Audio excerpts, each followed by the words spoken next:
ನಾಳೆ ಖಾಸಗಿ ಆಸ್ಪತ್ರೆ ಕ್ಲಿನಿಕ್ಗಳು ಬಂದ್. ಧರಣಿಗೆ ಇಳಿಯಲಿದ್ದಾರೆ ಖಾಸಗಿ ಆಸ್ಪತ್ರೆಯ ವೈದ್ಯರು.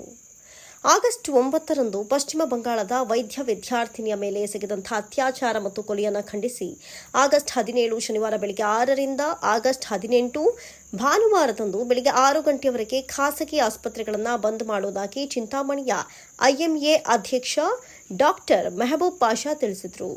ಐಎಂಐ ಕಾರ್ಯದರ್ಶಿ ಡಾಕ್ಟರ್ ಶ್ರೀಧರ್ ಮಾತನಾಡಿ, ಪಶ್ಚಿಮ ಬಂಗಾಳದ ಸರ್ಕಾರಿ ಆರ್ಜಿ ಕಾರ್ ವೈದ್ಯಕೀಯ ಕಾಲೇಜಿನ ವಿದ್ಯಾರ್ಥಿನಿಯ ಮೇಲೆ ಅತ್ಯಾಚಾರವೆಸಗಿ ಕೊಲೆಯನ್ನ ನಡೆಸಿದ್ದಲ್ಲದೆ ಕಿಡಿಗೇಡಿಗಳು ಆಸ್ಪತ್ರೆಯ ಆವರಣಕ್ಕೆ ನುಗ್ಗಿ ಆಸ್ಪತ್ರೆಯ ಕಟ್ಟಡ, ತುರ್ತು ವಿಭಾಗ, ಶುಶ್ರೂಷೆ ಕೇಂದ್ರ, ವೈದ್ಯಕೀಯ ಯಂತ್ರೋಪಕರಣ, ಪೀಠೋಪಕರಣ, ಔಷಧ ಕೇಂದ್ರ, ಹೊರರೋಗಿ ವಿಭಾಗ, ಇತರ ವೈದ್ಯಕೀಯ ಸಲಕರಣೆಗಳನ್ನು ಧ್ವಂಸಗೊಳಿಸಿದ್ದಾರೆ. ಹಿಂಸಾಚಾರ ಹಾಗೂ ದುಷ್ಕೃತ್ಯಗಳನ್ನು ನಡೆಸಿದ ಕಿಡಿಗೇಡಿಗಳಿಗೆ ಕಠಿಣ ಶಿಕ್ಷೆ ಆಗಬೇಕು ಅಂತ ಚಿಂತಾಮಣಿ ತಾಲೂಕು ಐಎಂಎ ವತಿಯಿಂದ 24 ಗಂಟೆಗಳ ಕಾಲ ಧರಣಿಯನ್ನು ಹಮ್ಮಿಕೊಂಡಿದ್ದು, ಆಗಸ್ಟ್ 17 ಶನಿವಾರ ಬೆಳಗ್ಗೆ 6ರಿಂದ ಆಗಸ್ಟ್ 18 ಭಾನುವಾರದಂದು ಬೆಳಗ್ಗೆ 6 ಗಂಟೆಯವರೆಗೆ ಖಾಸಗಿ ಆಸ್ಪತ್ರೆ, Ayurveda, dental doctor clinic, OPD lab ಸೇವೆಗಳು ಇರುವುದಿಲ್ಲ. ಆದರೆ ಅಪಘಾತ ಅಥವಾ ತುರ್ತು ಚಿಕಿತ್ಸೆ, ಪ್ರಾಣಾಪಾಯ ಸಂದರ್ಭಗಳಲ್ಲಿ ಚಿಕಿತ್ಸೆ ನೀಡುವುದಕ್ಕೆ ಕೆಲವು ಆಸ್ಪತ್ರೆಗಳು ತೆರೆದಿರುತ್ತೆ ಅಂತ ತಿಳಿಸಿದರು. ಇನ್ನು ಹಿಂಸಾಚಾರ ಮತ್ತು ದುಷ್ಕೃತ್ಯಗಳನ್ನು ಡಾಕ್ಟರ್ ಅಥವಾ ಆಸ್ಪತ್ರೆ ಕ್ಲಿನಿಕ್ಗಳ ಮೇಲೆ ನಡೆಸುವವರಿಗೆ ತಕ್ಕ ಶಿಕ್ಷೆಯನ್ನು ನೀಡುವಂತಹ ನಿಯಮಾವಳಿಗಳನ್ನು ಕೇಂದ್ರ ಸರ್ಕಾರ ಕೈಗೊಳ್ಳಬೇಕು ಎಂದರು. ಧರಣಿ ನಿರತ ಡಾಕ್ಟರ್ ಹಾಗೂ ಸಿಬ್ಬಂದಿಗಳು ಬೆಳಗ್ಗೆ 10 ಗಂಟೆಗೆ ಪ್ರವಾಸಿ ಮಂದಿರದಿಂದ ಜೋಡಿ ರಸ್ತೆಯ ಪಿಸಿಆರ್ ಕಾಂಪ್ಲೆಕ್ಸ್ವರೆಗೆ ಪ್ರತಿಭಟನಾ ಮೆರವಣಿಗೆ ನಡೆಸಿ ನಂತರ ತಾಲೂಕು ಕಚೇರಿಯಲ್ಲಿ ತಹಸೀಲ್ದಾರ್ ಅವರಿಗೆ ಮನವಿ ಪತ್ರವನ್ನು ಸಲ್ಲಿಸುವುದಾಗಿ ತಿಳಿಸಿದರು. ಆರೋಗ್ಯ ರಕ್ಷಕರ ರಕ್ಷಣೆಗಾಗಿ ತಿಪಟೂರಿನ ಭಾರತೀಯ ವೈದ್ಯಕೀಯ ಸಂಘಟನೆ ವತಿಯಿಂದ ಪ್ರತಿಭಟನೆಯನ್ನು ಹಮ್ಮಿಕೊಳ್ಳಲಾಗಿತ್ತು.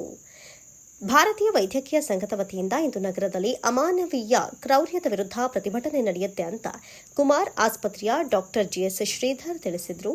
ನಗರದ ಕೌಸ್ತುಭ ಹೋಟೆಲ್ನಲ್ಲಿ ಕರೆದಿದ್ದಂತಹ ಪತ್ರಿಕಾಗೋಷ್ಠಿಯಲ್ಲಿ ಮಾತನಾಡಿ, ಕೋಲ್ಕತ್ತಾದಲ್ಲಿನ ಆರ್ಜಿ ಕರ್ ಮೆಡಿಕಲ್ ಕಾಲೇಜಿನ ದ್ವಿತೀಯ ವರ್ಷದ ವೈದ್ಯಕೀಯ ವಿದ್ಯಾರ್ಥಿನಿ ಮೇಲೆ ನಡೆದ ಅತ್ಯಾಚಾರ ಮತ್ತು ಕೊಲೆಯನ್ನು ಖಂಡಿಸಿ ಮತ್ತು ವೈದ್ಯಕೀಯ ಕಾರ್ಯಕರ್ತರಿಗೆ ರಕ್ಷಣೆ ಮತ್ತು ನ್ಯಾಯವನ್ನ ಕೋರಿ ಒಂದು ದಿನದ ಪ್ರತಿಭಟನೆ ನಡೆಸುವುದಕ್ಕೆ ವೈದ್ಯಕೀಯ ಸಂಘ ನಿರ್ಧರಿಸಿದೆ ಅಂತ ತಿಳಿಸಿದರು. ಇತ್ತೀಚೆಗೆ ಸಮಾಜದಲ್ಲಿ ಮಹಿಳೆಯರಿಗೆ ಗೌರವ, ರಕ್ಷಣೆ ಇಲ್ಲದಂತಾಗಿದೆ. ಸಮಾಜ ಕಂಟಕರು ಅಮಾಯಕರ ಮೇಲೆ ಅಲ್ಲಲ್ಲಿ ನಿರಂತರವಾಗಿ ಇಂತಹ ಕೃತ್ಯಗಳು ಮರುಕಳಿಸ್ತಾ ಇವೆ. ಅದರಲ್ಲೂ ಇತ್ತೀಚೆಗೆ ಸಮಾಜದ ಆರೋಗ್ಯ ರಕ್ಷಣೆಯ ವೈದ್ಯಕೀಯ ಕಾರ್ಯಕರ್ತರ ಮೇಲೆ ಅಮಾನುಷವಾಗಿ ಕೃತ್ಯ ನಡೀತಾ ಇದ್ದು, ಸರ್ಕಾರಗಳು ರಕ್ಷಣೆ ನೀಡುವಲ್ಲಿ ವಿಫಲವಾಗಿವೆ ಎನ್ನುವ ಜನಾಭಿಪ್ರಾಯಕ್ಕೆ ಘಟನೆಗಳು ಪುಷ್ಟಿ ನೀಡುತ್ತಾ ಇವೆ. ಸರ್ಕಾರ ತಕ್ಷಣ ಆರೋಗ್ಯ ಕಾರ್ಯಕರ್ತರಿಗೆ ರಕ್ಷಣೆ ಕೊಡುವಂತಹ ಕೆಲಸ ಮಾಡಬೇಕಾಗಿದೆ ಎಂದರು. ಡಾಕ್ಟರ್ ಅನಿಲ್ ಮಾತನಾಡಿ, ದಿನಾಂಕ 17/8/2024 ಶನಿವಾರ ಬೆಳಗ್ಗೆ 6ರಿಂದ ದಿನಾಂಕ 18/8/2024 ಭಾನುವಾರ ಬೆಳಗ್ಗೆ 6 ಗಂಟೆಯವರೆಗೆ ಸರ್ಕಾರಿ, ಖಾಸಗಿ ಆಸ್ಪತ್ರೆಗಳ ಎಲ್ಲಾ ವೈದ್ಯಕೀಯ ಕಾರ್ಯಕರ್ತರು ತಮ್ಮ ಸೇವೆಯನ್ನು ಸ್ಥಗಿತಗೊಳಿಸಿ ಪ್ರತಿಭಟನೆ ನಡೆಸಲು ತೀರ್ಮಾನಿಸಿದ್ದು, ಇಂತಹ ಅಮಾನವೀಯ ದುಷ್ಕೃತ್ಯ ಎಸಗಿದವರ ವಿರುದ್ಧ ಕಾನೂನು ರೀತಿ ಕಠಿಣ ಕ್ರಮ ಜರುಗಿಸುವುದು ಮತ್ತು ಸಂತ್ರಸ್ತರಿಗೆ ನ್ಯಾಯವನ್ನು ಕೊಡಬೇಕು ಅಂತ ಸಂಘ ಸಮಾಜದ ದುರ್ಬಲರ ಪರವಾಗಿ ಪ್ರತಿಭಟನೆಗೆ ಮುಂದಾಗಿದೆ. ಆದರೆ ತುರ್ತು ಸೇವೆಗಳು ಅಬಾಧಿತ ಅಂತ ಸಂಘದ ಪರವಾಗಿ ತಿಳಿಸಿದರು. ಪತ್ರಿಕಾಗೋಷ್ಠಿಯಲ್ಲಿ ಸಂಘದ ಸದಸ್ಯರಾದ ಡಾಕ್ಟರ್ ಮಧುಸೂದನ್ ಮತ್ತು ಡಾಕ್ಟರ್ ರಾಮೇಗೌಡ ಹಾಜರಿದ್ದರು. ಹೋದವಾರ ನಮ್ಮ ಕೋಲ್ಕತ್ತಾದಲ್ಲಿ ಆರ್ಜೆಕರ್ ಮೆಡಿಕಲ್ ಕಾಲೇಜಲ್ಲಿ ಒಂದು ಇನ್ಸಿಡೆಂಟ್ ನಡೆದಿದೆ.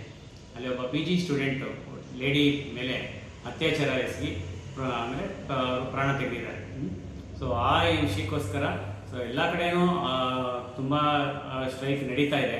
ಸೊ ಆದ್ದರಿಂದ ನಾವು ನಮ್ಮ ಕೋಆಪರೇಷನ್ ಇರಬೇಕು, ಅವರಿಗೆ ನಮ್ಮದು ನಾವು ಇದು ಮಾಡಬೇಕು ಅಂತೇಳಿ ಸೊ ನಮ್ಮ IMA ಕಡೆಯಿಂದ, ಸೊ ನಮ್ಮ ಚಿಂತಾಮಣಿನೇ ಅಲ್ಲ, ಸೊ ಇದು ನಮ್ಮ ನ್ಯಾಷನಲ್ IMA, ಸೊ ನ್ಯೂ ಡೆಲ್ಲಿಯಿಂದ ಕರೆ ಮಾಡಿದ್ದಾರೆ. ಸೊ ಅದು ಕರೆ ಮಾಡಿ ನಾಳೆ ಅಂದರೆ ದಿನಾಂಕ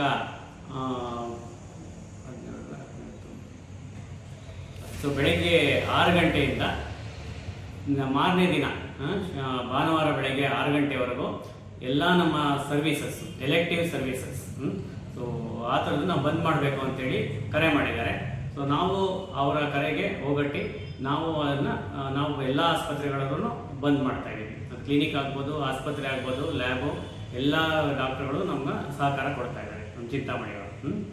ಸೊ ಅದೇ ರೀತಿ ಬೇರೆ ನಮ್ಮ ಆಯುರ್ವೇದಿಕ್ ಡಾಕ್ಟರ್ಗಳಾಗ್ಬೋದು, ನಮ್ಮ ಡೆಂಟಲ್ ಡಾಕ್ಟರ್ಗಳಾಗ್ಬೋದು, ಎಲ್ಲರೂ ಸಹಕಾರ ಕೊಡ್ತೀವಿ ಅಂತ ಹೇಳ್ಬಿಟ್ಟು ಹೇಳಿದ್ದಾರೆ. ಸೊ ಹಾಗಾಗಿ ಆ ಅಂಗವಾಗಿ ನಾವು ಬೆಳಗ್ಗೆ 10 ಗಂಟೆಗೆ ಎಲ್ಲ ನಮ್ಮ IB ಇದೆಯಲ್ಲ ಅಲ್ಲಿಂದ ಒಂದು ರ್ಯಾಲಿ ಮಾಡಿ ಹೊರಟು ನಮ್ಮ ಮೇನ್ ಚಿಂತಾಮಣಿ ಕಾರ್ನರ್ ಸ್ಟೋರ್ ಸರ್ಕಲ್ದವರೆಗೂ ರ್ಯಾಲಿ ಮಾಡಿ ಸೊ ಆ ತಿರುಗಿ ವಾಪಸ್ ಬಂದು ನಮ್ಮ ತಹಶೀಲ್ದಾರ್ ಅವರಿಗೆ ಒಂದು ಮನವಿ ಸಲ್ಲಿಸ್ತೀವಿ. ಸೊ ನಮಗೇನಂದರೆ ಮೇಯ್ನು ನಮ್ಮ ಡಾಕ್ಟರ್ಗಳಿಗೆ ಯಾರೇ ಆಗ್ಬೋದು ಎಲ್ಲರಿಗೂ ಒಂದು ಪ್ರೊಟೆಕ್ಷನ್ ಕೊಡಬೇಕು ಅಂತೇಳಿ. ಎಲ್ಲ ಇದಕ್ಕೂ ಮುಂಚೆಯಿಂದನೂ ಸ್ವಲ್ಪ ಎಲ್ಲ ಡಾಕ್ಟರ್ ಮೇಲೆ ದೌರ್ಜನ್ಯ ನಡೀತಾ ಇದೆ ಬೇರೆ ಬೇರೆ ಇದರಲ್ಲಿ ಇನ್ಸಿಡೆನ್ಸಲ್ಲಿ, ಕೆಲವು ಸಣ್ಣವಿರ್ಬೋದು ದೊಡ್ಡವಿರ್ಬೋದು. ಸೊ ಹಾಗಾಗಿ ಈ ನಾವು ಒ ಪಿ ಡಿ ಸರ್ವಿಸಸ್ಸು ಆಮೇಲೆ ಎಲೆಕ್ಟಿವ್ ಸರ್ವಿಸಸ್ ಏನೇನಿದಾವೋ ಅವೆಲ್ಲ ಬಂದ್ ಮಾಡ್ತಾ ಇದ್ದೀವಿ. ಆದರೆ ತುಂಬ ಎಮರ್ಜೆನ್ಸಿ ಇರೋವಂಥವು, ಆಕ್ಸಿಡೆಂಟ್ ಆಗ್ಬೋದು ಇಲ್ಲ ಇನ್ನೂ ಏನೋ ಪ್ರಾಣಕ್ಕೆ ಅಪಾಯ ಪಡುವಂಥ ಎಮರ್ಜೆನ್ಸಿಗಳನ್ನ ಕೆಲವು ಆಸ್ಪತ್ರೆಗಳಲ್ಲಿ ಲಭ್ಯ ಇರುತ್ತೆ. ಸೊ ಆದ್ದರಿಂದ ಜನಕ್ಕೆ ಸ್ವಲ್ಪ ಡೆಫಿನೆಟ್ ಆಗಿ ಸ್ವಲ್ಪ ಅನಾನುಕೂಲ ಆಗುತ್ತೆ. ನಾವು ಅವ್ರಿಗೆ ಕ್ಷಮೆ ಕೇಳ್ತೀವಿ, ನಮ್ಮ IMA ಪರವಾಗಿ ನಾನು ಕ್ಷಮೆ ಕೇಳ್ತಾ ಇದ್ದೀನಿ. ಆದರೂ ನಮ್ಮ ಇದನ್ನು ನಾವು ಕಷ್ಟಗಳನ್ನ ಹೇಳ್ಕೊಳ್ಳೋಕ್ಕೆ ಇದು ಒಂದು ದಾರಿ ಅಲ್ವಾ, ಅದಕ್ಕೋಸ್ಕರ ಇದನ್ನೆಲ್ಲ ಮಾಡಬೇಕು. ಸೊ ನಮಗೂ ಸದ್ಯ ಬೇರೆ ಜನರಿಂದ ಆಗ್ಬೋದು, ಸಂಘ ಸಂಸ್ಥೆಗಳಿಂದ ಆಗ್ಬೋದು, ನಮಗೂ ಸಹಕಾರ ಬೇಕು. ಅವರು ಏನಾದ್ರು ಪಾಲ್ಗೊಳ್ತೀವಿ ಅಂತಂದರೆ ನಮ್ಮ ಬಂದ್ನಲ್ಲಿ ಅವ್ರನ್ನೂ ಸಹ ನಾವು ಸ್ವಾಗತಿಸ್ತೀವಿ.